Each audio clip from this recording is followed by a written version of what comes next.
This is Pierce Carlson. You're listening to the Ascent with Crestmont Private Wealth.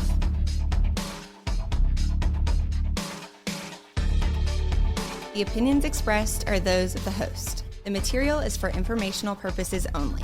It does not constitute investment advice, and it is not intended as an endorsement for any specific investment. Visit crestmontpw.com for more details. This is Alec Walker, EVP of Financial Planning with Crestmont Private Wealth, and you are listening to The Ascent, recording today from our remote Houston office, broadcasting into the Hill Country airwaves. We're in the middle of March Madness right now as we're recording, actually. Games are about to be tipping off here shortly. As many of you are well aware, I'm a big University of Houston basketball fan. My whole family went there. And interesting thing at the Crestmont office is if both University of Houston and Texas A&M win tonight on Thursday, then they'll be playing against each other on Saturday. So there could be a little bit of a rivalry between myself and our CEO, Sam, and Rebecca on our financial planning team as well. So we'll see how things shake out. But today we're approaching the end of tax time. So I wanted to talk about a few things. We're going to break it into two parts. First off, going to talk about what are kind of some final, maybe last minute things to be thinking about and considering before tax time, with a bit of an emphasis on the new Trump accounts that we're going to start to hear a little bit more news and information on here in the next coming months, as well as, okay, well, what do we do after tax time? Because to me, once tax time is completed from the prior year, that's really where a lot of our tax planning can really accelerate as we have the new and updated information on your income, your expenses, things like that, particularly if you're a business owner. So first off, last few reminders as we approach the April 15th deadline. If you're looking to make a contribution to your Roth IRA, your traditional IRA, or if you're a self-employed individual and making a contribution to your SEP IRA, you can make those contributions for the traditional and Roth up until April 15th when you file your taxes. And if you're a self-employed individual, it's up until April 15th as well, or if you're filing an extension, up until you finalize and complete that extension, you can make your contribution to your SEP IRA as well. So please keep in mind those options. Of course, with Roth IRAs, there are income limitations, so be aware of those. And then if you are a participant in a 401k plan through your employer, or you're eligible for one, you can still contribute to a traditional IRA, but the contribution is not tax deferred. It goes in as a after-tax contribution. So there's some pros and cons to there that we kind of walk through with our clients on, does it make sense or not? So those are some of the key things as we approach tax time. The second one is related to the Trump account. So I'm going to talk real quickly on, what is a Trump account, and if it makes sense for you, what you need to do prior to your tax filing. So the Trump account is a new type of account. It's a tax advantaged account for children that are under the age of 18. It was structured under the One Big Beautiful Bill.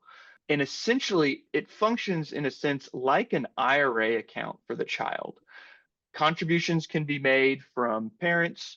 There's even designations in there that employers can make contributions on behalf of the child. And that money then grows tax deferred and can be taken out once the child is 18. Generally, at least what we know of now, distributions prior to age 18 are not permitted, or they're highly restricted. And then once money is taken out after age 18, any growth would be considered taxable income to the child. So that's why I say it kind of functions like a traditional IRA. So does a Trump account make sense? That's where we kind of come in, work with our clients through all of the options to see, is this something that makes sense for long-term savings for your child? I would say the number one benefit as it compares to maybe opening a Roth IRA for a child, which is very common, is there's no earned income requirements that are required. So for a child to open and contribute to a Roth IRA as a minor, they have to have some earned income to be able to do that. That's not necessary for a Trump account. And then, are we trying to save specifically for college? In that instance, a 529 may make more sense because all of that growth that's taxable in a Trump account is tax-free in a 529 when used for qualified education expenses. So that's a trade-off there. And then secondarily is, we call them custodial accounts, whether that's a UTMA or a UGMA, where the child is the account owner, the parent or guardian is the custodian. That money can be invested, grow, be invested just like a Trump account or a 529. And then once that child reaches the age of majority, which is 18 or 21 in most states, they then become the full owner of that account.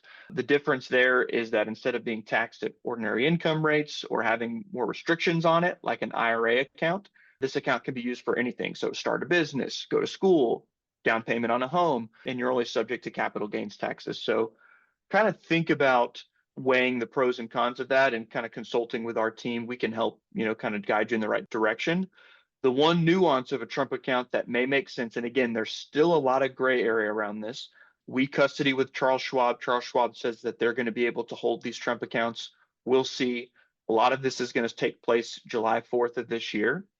But one thing that is interesting is the federal government is providing a $1,000 seed contribution to these accounts, so an automatic contribution. If you have a child born between January 1st, 2025 and December 31st of 2028, they will provide that $1,000 contribution. So how this is done, again, why it's prior to tax time, is this can be made via IRS Form 4547. If you fill out that form and include it with your tax return, if you have a child that was born between that time frame, you could be eligible for that $1,000 contribution. If you've already filed your taxes or not sure if you want to do it right now, don't worry. You can sign up for the accounts later at the thetrumpaccounts.gov. So as we get more information, we get more clarity from the government, we get more clarity from custodians out there on how these accounts are going to be managed, we will definitely be passing along that information to our clients. So be aware of that. You are listening to The Ascent with Crestmont Private Wealth. This is Alec Walker, EVP of our Financial Planning Department. So we were talking a little bit about some final things to do before tax filing deadline, but I think, like I said at the beginning, the more important piece is, okay, we've completed our taxes for 2025. So what do we do now? And to me, this is really where a lot of the planning can start. So what are we doing for our clients once they complete their taxes? We're requesting a copy of their 2025 tax return, and using our tax planning software, our financial planning database, we're importing that tax return. And using technology and AI, we're reading a tax return and generating a clean and concise report. And a lot of things as it relates to tax planning, sometimes a lot of people think it's quote unquote loopholes and avoiding taxes. To me, what I enjoy about tax planning is providing clarity and education, because the rules from the IRS are the rules. We've got to follow the rules. There are certain things we can do to reduce our taxable income. There's planning in terms of maybe we're trying to pull some tax savings now while we're working to be in a more advantageous tax situation in the future. So it's just kind of being able to see things clearly and make tweaks year to year is what's very helpful. So I'm looking at a sample client right now on this clear report. We can get a clear look at what their AGI is, which is a key barometer for different breakpoints. Can you contribute to a Roth IRA? Are you eligible for a child tax credit? Things like that. What were the total amount of deductions they make? Did they make the standard deduction? Did they itemize? Is there an opportunity for us to potentially itemize in this next coming year? What was the total tax that they paid?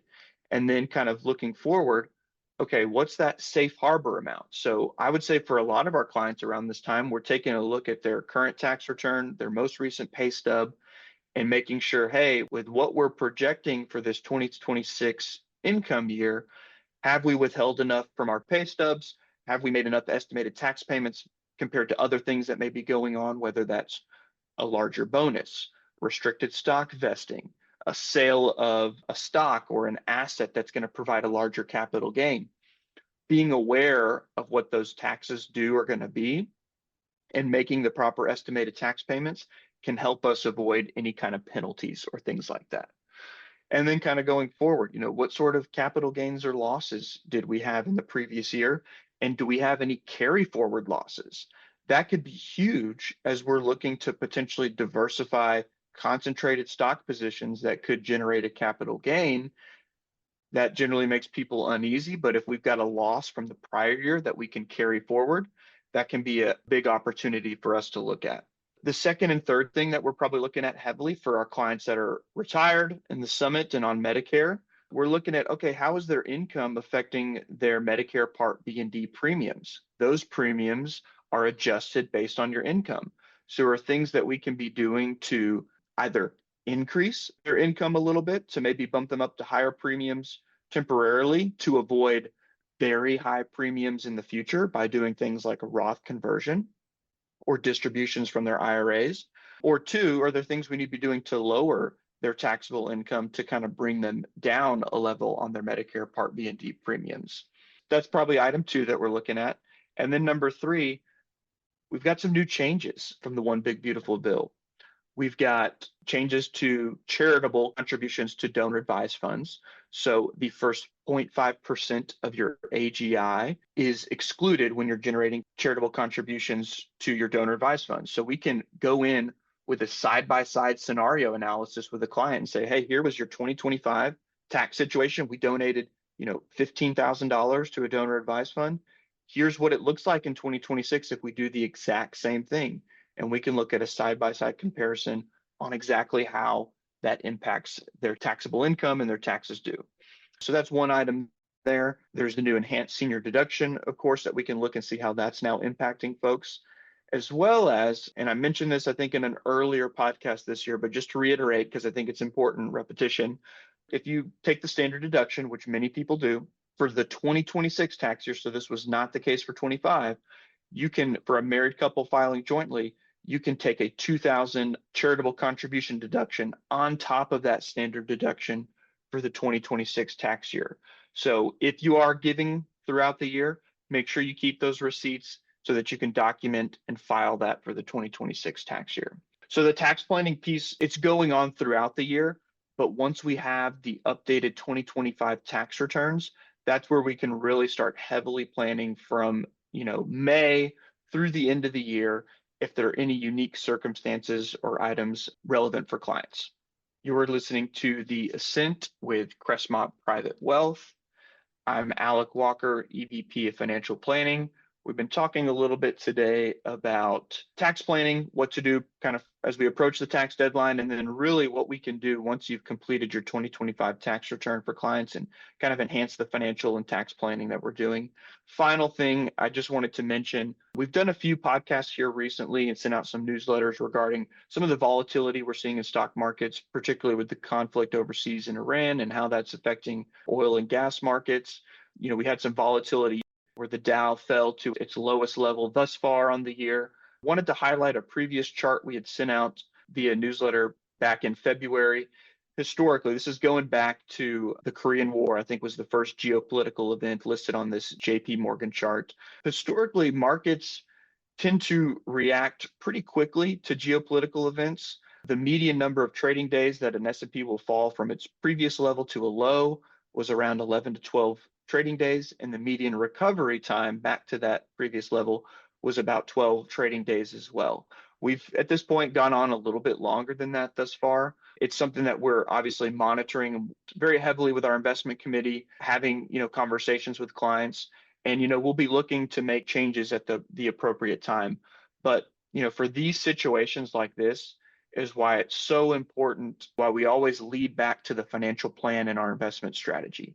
When markets are going well that we've seen over the last 3 years, it's easy to kind of get caught up in that enthusiasm and growth and kind of look, clients may look back in hindsight and be like, oh man, why did we have that money in our cash management plus account? Or why did we have, this money allocated to bonds? This is why. So if it's been a while since, kind of reviewed your investment plan, please reach out to us. You can contact our team via info@crestmontpw.com. or visit our website at crestmontpw.com. I hope you've enjoyed the conversation today. I hope you are enjoying the March Madness chaos and look forward to talking to you soon. Thank you.